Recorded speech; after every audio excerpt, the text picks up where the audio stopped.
Тамаг намар гэрээ. Би өнөөдөр өөрийнхөө бичсэн Хиймэрийн нууц товчоо гэсэн энэ номыг сурталчлах зорилгоор үүднээс бүр тийм 5 бичлэг хий гэж шийдлээ. Сурталчлуул сурталчилсан шиг сурталчлая гэж. За тийм ойртой бичлэг хийгээгүй жоохон удлаа яагаад гэвэл хавар гээд одоо жоохон ядаргаатай. Тэгээд бас нэг зарим нэгэн тэнэг хүмүүсийн бичсэн комент бүр их ядруулаад тэгээд одоо юу гэдгийг жоохон сэтгэл санааны асуудалтай байлаа. За номыг одоо жишээ нь юу гэдгийг хинд зориулж бүтээсэн юм бэ гэж одоо бол өөрийгөө одоо тэнгэр язгуур гэж хэлж байгаа. Тийм монгол хүнд зориулсан юм аа. Энэ номыг болохоор одоо юу гэдгийг хиймэрхээр заавал одоо юу гэдгийг буддын юм гэж бодоод идэг хүмүүс байх шиг байгаа юм. Энийг болохоор буддын сургаал гэдэгт одоо даган бишрэгчд зориулаагүй.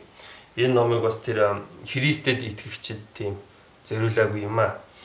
За би номоо яагаад бичих тийм одоо юу гэдгийг шалтгаан байсан тухай одоо юу гэдгийг өмнөх бичлэгтээ хэлсэн байгаа. Миний өвөө одоо юу гэдгийг тийм хиймэр мемрийг одоо дээшлүүлэн тийм отож хүн учраас одоо юу гэдгийг угаасаа сонирхол байсан гэж. Хоёрдугаар юу нь болохоор би юу нэг тийм дуугүй тоохгүй явсан л да. Тэгээ ингээд их сургуульд орсон чинь одоо юу гэдгийг зуны англи хэлний олимпиад гэж тэр хурж ирж одоо юу гэдгийг олимпиадыг зохион байгуулж байгаа хүмүүс нь болохоор Христэд итгэгчд байсан. Тэгээ сургуулийн шүтээсийн тий эргэн тойрон ингээд баахан Бурхны таны талаарх төлөвлөгөөч гэдэг юм уу? Сайн мэдээч гэдэг юм уу тийм? Тийм хүн одоо юу гэдгийг саяхан л хэд чинь юу гэдгийг жинхэнэ эр хүн гэж юу вэ? Тийм Орос номлогч тэр хин тэр Сергей Мергей лекц уншнаа үн төлбөргөөч гэдэг юм. Тэгэл ба. Тэгэхээр ингээд одоо юу гэдгийг гадны итгэл бишрэл гэдэг юм гадны юм ингээл одоо юу гэдгийг түрэн шахаад байна л да. Тэгэхээр би одоо юу гэдгийг тэднийг ингээд харахаар надад нөгөө нэг тийм үнэн бишрэл одоо юу гэдгийг төрөхгүй байгаа. Өөрөөр хэлбэл тэр одоо юу гэдгийг Христийнх нь одоо Бурхны хайр майр энэ төр гэсэн юм ярьчаа. Тэгээд дараа нь тэр нөгөө нэг Бурхан нь одоо юу гэдгийг хүн төрлөختнийг ингээд тэгэж устгасан ч гэж байгаа шиг эсвэл одоо юу гэдгийг Бурхан нь тэр нэг еврейнэрт одоо Кааны газар нутгийг өгсөн. Тэгээд еврейнэр нь болохоор тэр газар нутгийн эзэн болсон учраас тэр Кааны газар нутаг тийм үү тэр Каан гэдэг үндэстнийг одоо ир өмгөө алаад бүрөө одоо юу гэдгийг илжгийг нь хүртэл алж тэгээд тэр Кааны газар нутгийг Египтээс зүгтааж гарахтаа тэгэж эзэлж авлаа энэ төр гэсэн юм бичээд тэгээд тэнд одоо яг тийм ямар Бурхан ямар хүн чанар байгаа юм гэж би хувьдаа бас ингэж бодоод байгаа байхгүй юу. За тий. Тэгэхээр би одоо юу гэдгийг өөрийнхөө яриаг өмнөх бичлэгтэйг ингэж холбон одоо тайлбарлах одоо юу гэдгийг дуртай байдаг. Тэгэхээр ингээд миний бичлэг болгоно одоо юу гэдгийг бие биендээ баг багаар одоо шинэ холбогдчихэд өмнөх бичлэг болохоор англи хэл дээр хийсэн бас монгол хэл дээр би бас одоо юу гэдгийг та нарт хэлсэн байгаа. Одоо буддагийн хэлсэн нэг тийм одоо гэдгийг үг байдаг. Энэ нь болохоор Ананд минь гэж байна. Ананд болохоор одоо санскрит хэлээр мөнхөө хязгааргүй гэж байна. Тэгэхээр мөнхөө минь юм дээ. Мөнхөө минь ээ. Эмэгтэй хүн тушаал гаргах эрхтээ ямар ч шашин удахгүй. Яхад уншия. Эмэгтэй хүн тушаал гаргах эрхтээ ямар ч шашин удахгүй. Олон эмэгтэйтэй гэр бүлийг дээрэмчид амархан ялдаг шиг элбэг удаатай байсан ч хорхойтсон будааны талбай удахгүй үгүй болдог. Улаан ялзралд автсан чихрийн нишингийн талбай удахгүй үгүй болдогтой адил үнэн дармаач номлолч дармаа гэдэг номлол удаан оршихгүй гэж. Энэ нь болохоор зөв үзэл бодол будааны өт ба улаан ялзрал 8 хүнд үүрэг ба буддын сургаал дах эмэгтэй хүний хүүсний үнгүйдлийг дахин шалгаа өгсөн тийм одоо юу гэдгийг Алисон Гудвин 2008 оны тийм номны хэсгээс одоо буддагийн хэлсэн үг гэж байгаа. Тэгэхээр Будда эхэндээ болохоор тэр нэмэгтэй хүмүүсийг өөрийнхөө шашинд авахыг одоо ихэд одоо эсэргүүцэж байсан. Тэгвэл ингээд одоо насны эцэст одоо юу гэдгийг жоохон өгөөмөр зан гаргаад эмэгтэй хүмүүсийг ингээд гэлэмаа болохыг нь одоо юу гэдгийг зөвшөөрсөн байна. Одоо ч гэсэн тэр телевизийн мэдээгээр байг нэг тийм одоо юу гэдгийг Тайланд ч үлээ тэр Индонез ч үлээ зүүн өмнөд Аз те эмэгтэй хүнийг лам болохыг одоо бид нэр эсэргүүцэж байна гэж тийм лам нар тэгж байна. Яагаад гэвэл Будда иймэрхүү юм сургасан байдаг учраас тий. Тэгээ Монголд бас одоо юу гэдгийг эмэгтэй хүн гэлэмаа болохыг нэг тийм одоо юу гэдгийг сайн зүйл биш гэж одоо үздэг. Яагаад гэвэл эмэгтэй хүний үүрэг бол их хүн болох тийм үү. Тэгэхээр яагаад одоо юу гэдгийг их хүн болгох тэр одоо шинэ аз жаргалаасаа одоо эмэгтэй хүн одоо юу гэдгийг татгалцчихваа. Яагаад одоо юу гэдгийг өсөө хусаад одоо юу гэдгийг гэлэмаа болох гэдэг вэ? Энэ ямар өвчин байна гэж тийм үү? За тий. Тэгэхээр энэ Буддагийн хэлсэн үг үнний хувьтай юу? Мэдээж хувьтай. Эрэгтэйчүүд байхгүй одоо юу гэдгийг өрг толгоос нь одоо юу гэдгийг эмэгтэй одоо юу гэдгийг хүүхдүүдээ бас одоо юу гэдгийг зан сурталын хувьд одоо бүрэн төлөвшүүлж чаддгүй. Тэгээд одоо юу гэдгийг хойд эцэг нь одоо хүүхдүүдийн оролцсон гэж гэдэг юм. Одоо энэ Америкт л одоо Голливуд хүчирхийлэл энэ төргийн гутал одоо юу гэдгийг Монголд орж ирээл хүчирхийллийн эсрэг гээл одоо янз бүрийн мэдэн дээр анхаарал одоо юу гэдгийг нийгмийн тэр хог шавхрууг одоо ингээд юу гэдгийг хайж илрүүлж олох гэж одоо юу гэдгийг сэтгүүлчд одоо юу гэдгийг тамаа цайж байна шүү дээ тийм үү. За тийм. Тэгэхээр харамсалтай нь энэ одоо юу гэдгийг буддизм өөрөө одоо улаан ялзрал юм аа. Яагаад вэ гэж байна? Баахан ирчүүд байгаа тийм. Баахан ирчүүдийг ингээд аваад жоохноос нь авахол одоо юу гэдгийг ингээд тарих толгойг ингээд угаагаал одоо юу гэдгийг дараа төрөл гэсэн юмд итгүүлээл одоо тэр Буддагийн одоо сайхан нэг тийм ертөнц байдаг. Будда голд нь байдаг. Тэр чулуу мулуун хүртэл одоо тэр мүлгөр энэ тэргээл та нар мэдэн шүү дээ. Тэр нөгөө нэг бурхан урлаа чимлээ энэ надтай нэг адилхан. Гэхдээ нэг үсээ боочсон нөхөр тэгж яриад байгаа шүү дээ тийм үү. Тэнд чулуу мулуун хүртэл тийм мүлгөр учраас гар хөлөө зүсэгч тийм одоо зовлон тэнд алга байна. Тэгээд Буддагаас ингээд ирэл цацарч тэр төвднөө оршдог учраас Буддад л ойрхон байх юм бол одоо бүр сайхан байдаг тийм Буддын ертөнц гэдэг юм Будда бясалгалынхаа хүчээр гэж шүү. Бясалгалынхаа хүчээр гаргаж ирсэн энэ төр гэж байна. Тэгээд тэнд нь төрөх тийм одоо юу гэдгийг энэ амьдралын зовлон гэдгээс ангижраа тэнд нь төрөх хүсэлтэй тийм хүмүүс байдаг. Учраас ийм итгэл бишрэл байдгиймээ гэж. За тэгэхээр харин бид нар энэ бодит ертөнцид ингэж үлдэж байгаа хүмүүс нь юутэй одоо юу гэдгийг тэмцэх хэрэгтэй болдог вэ гэж. Тэр нь болохоор тэр олон эмэгтэйтэй гэр бүлийг дээрэмчид амархан ялдаг шиг гэдэг юмтай нь бид нэр одоо юу гэдгийг тэмцэх хэрэгтэй болж байгаа. Яасан бэ гэж байна. Буддын одоо шашин одоо юу гэдгийг нэг л биш байна гэд Барманы шашныхан бөөнөрөө нийлж яваад Буддын шашныг энтгэг орноос хөөсөн байдаг. Тэгээ энтгэгээс хойш нүүдэлж яваад тэр Афганистаны газар нутагт одоо очиж суурьсан байдаг Буддын шашин. Бас энэ төвд оронд очиж суурьсан гэж байна.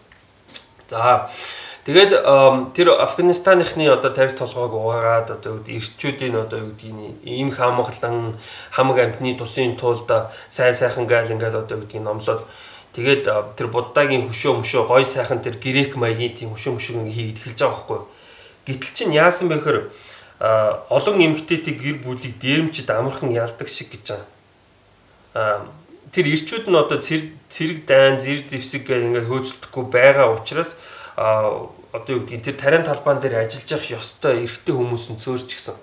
Тэгээд хүн ам нь одоо юу гэдгийг өсгөө байгаад эсвэл одоо юу гэдгийг сул дорой болонгууд тэр нөгөө нэг лалын шашинтай зэр зэвсэг агсан одоо эрүүл чирэг эрчүүд гэдэг юм аашийн бахан шунал тачаалаар дүүрэн тэр хүмүүс одоо дайраад эзлээ тэгээд одоо тэр Афганистаныг эзлээд суучихсан. Тэр баштуунууд гэдэг. Тийм. За тийм. Тэгэхээр Будда маань өөрөө одоо тийм улаан ялзрал юм аа. Тэр үржил шимтэй одоо юу гэдгийг тариан талбаан дээр ажиллаж явах ёстой тэр эрэгтэйчүүдийг авчираад улаан орхимж ингээд зүүлгүүлээд улаан орхин чинь тэр улаан ялзарлал нөхгүй. Ингээд зүүлгүүлээд ингээд бөөнөр ингээд суулгачих. Тэр одоо юу гэдгийг халдсан хүмүүс одоо ингээд цааш үржихгүй ингээд өсөхгүй одоо тэр улс үндэстний одоо юу гэдгийг man power гэж байгаа эрчүүдийн хүчийг ингэж хядаж байгаа одоо жишээ нь юу гэдгийг тэр дараа маань өөрөө одоо энэ буддын сургаал болчиход байгаа байхгүй юу. Тий. Тэгэхээр буддаа болохоор одоо юу гэдгийг энийг эхлүүлсэн. Тий. Тэгээ өөрийнх нь одоо шилж ярьж байгаа энэ юм болохоор одоо юу гэдгийг болсон.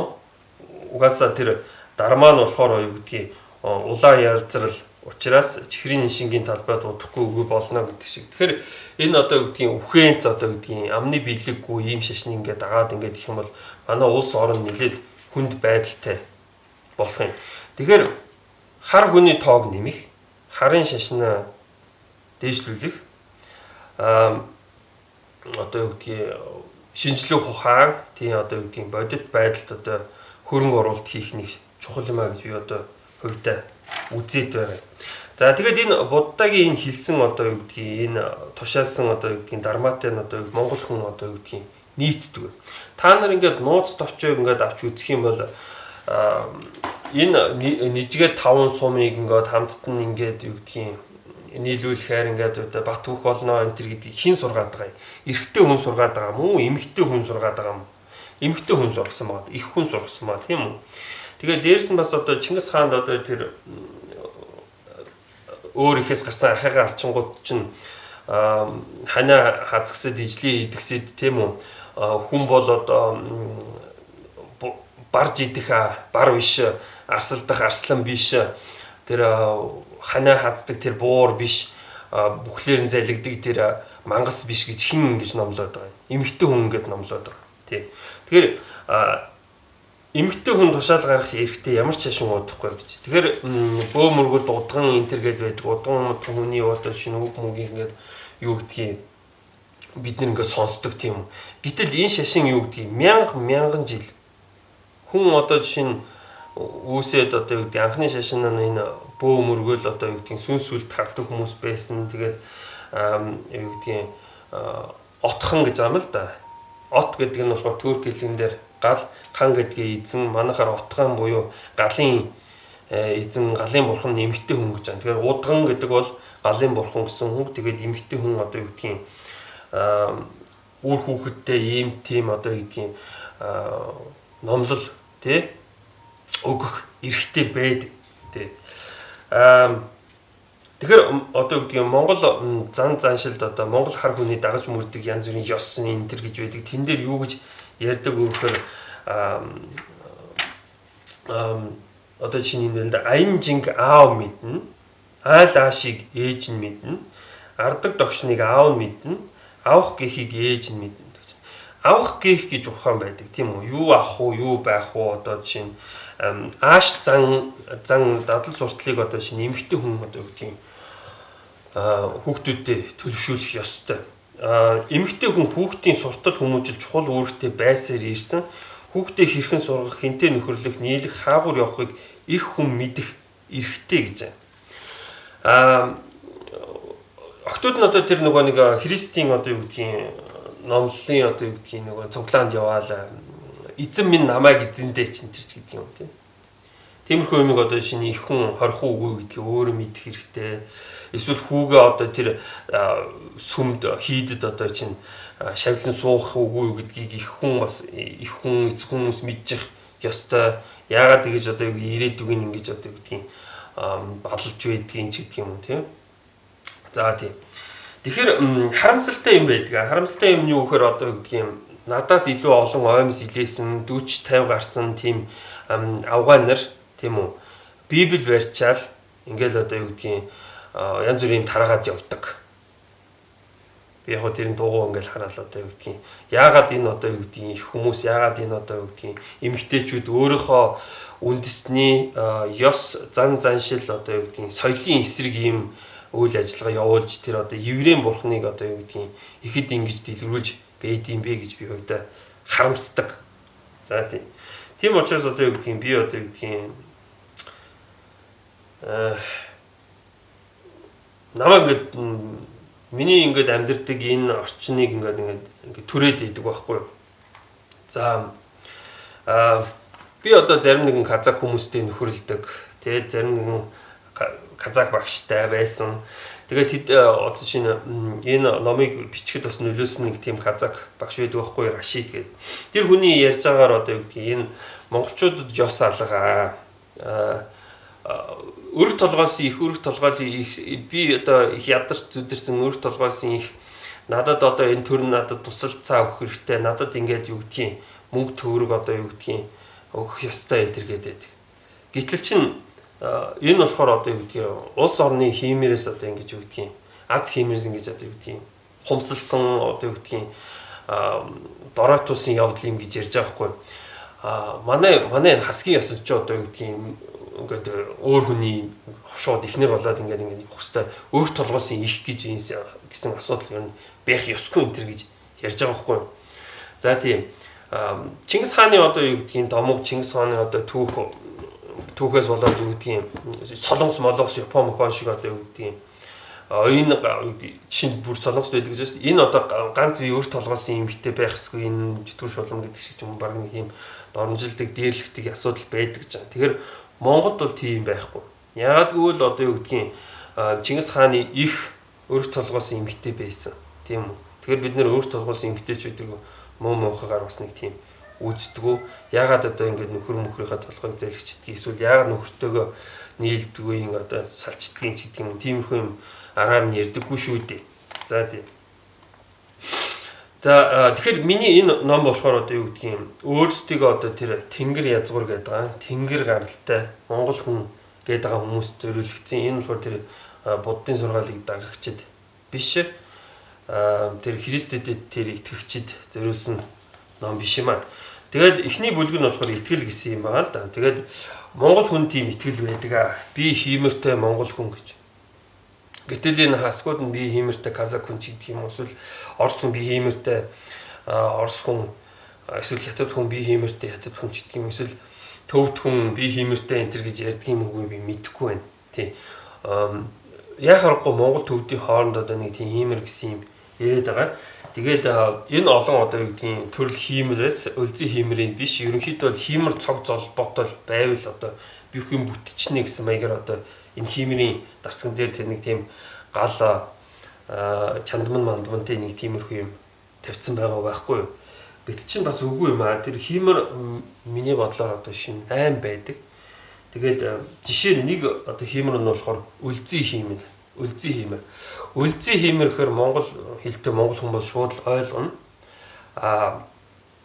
Бүрэн бүтэн аюулгүй хиймэр гэж байгаа. Тийм үү?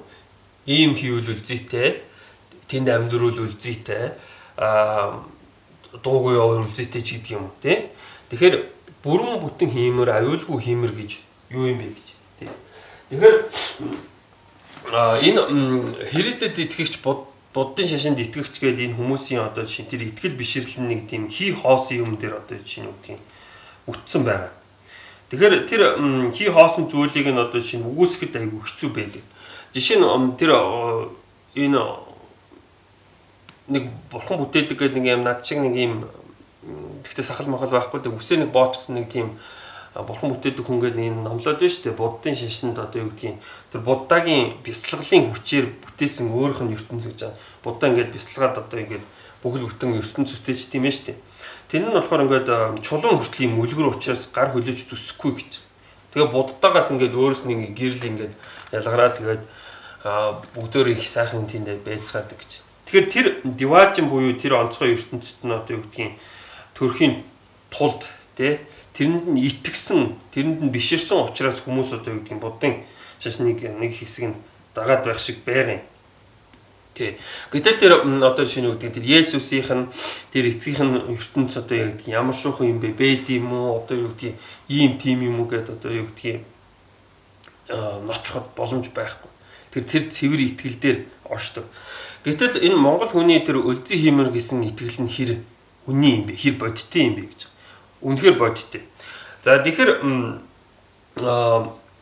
энэ бүхнийг одоо чинь тайлбарлахын тулд одоо юу гэдгийг англи хэлээр юм хүмүүс бичүүлэг нь их зүгээр байдаг. Тий. Жишээ нь бишрэл гэсэн үг байна шүү дээ, тийм үү? Бишрэл. Хүн ямар нэг юм харахаар ингээд биширдэг. Одоо юу гэдгийг нэг алтын идэл ингээд маш нарийн хийцтэй ингээд чамд ингээд өгье гэж үзье. Тэгэхээр чи хийцийн ингээд биширсэн гэж тий. За бишир гэж бишир. Тэгэхээр биширнэ гэдэг бол одоо бас нэг юм дуу хуур ингээд явагдаад байна шүү дээ. Одоо нэг тийм дуучдын уралдаан болоод одоо тэр зарим нэгэн дууч нь хараад гоо үзэнжээр ч юм уу дуулж байгаа хоолоогоор ч юм уу тэгэл бишрээл тийм үү. Тэгэхээр энэ бишир гэдэг нь одоо юу юм бэ гэхээр нэг талаар бас тэр юу юм шиг байна. Англи хэлний wish юм шиг байна. Wish гэдэг. Тэгэхээр тэр гоо сайхан ингээд хүсдэг. Тэр гоо сайхныг одоо гоо сайхан идлийг ингээд хараад тэр гайхдаг тэр хүсдэг зүйлийг одоо юу гэдгийг бишир гэж байгаа. Монгол хэлэн дээр бишир. Тэгэхээр биширнэ гэдэг бол хүснэ гэсэн. Тэгэхээр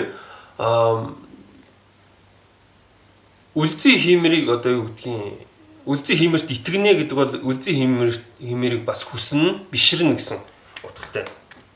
Тэгэхээр үлзий хиймэр гэхээр одоо жишээ нь юу гэдгийг би одоо муухай зураг хатгах хэрэгтэй.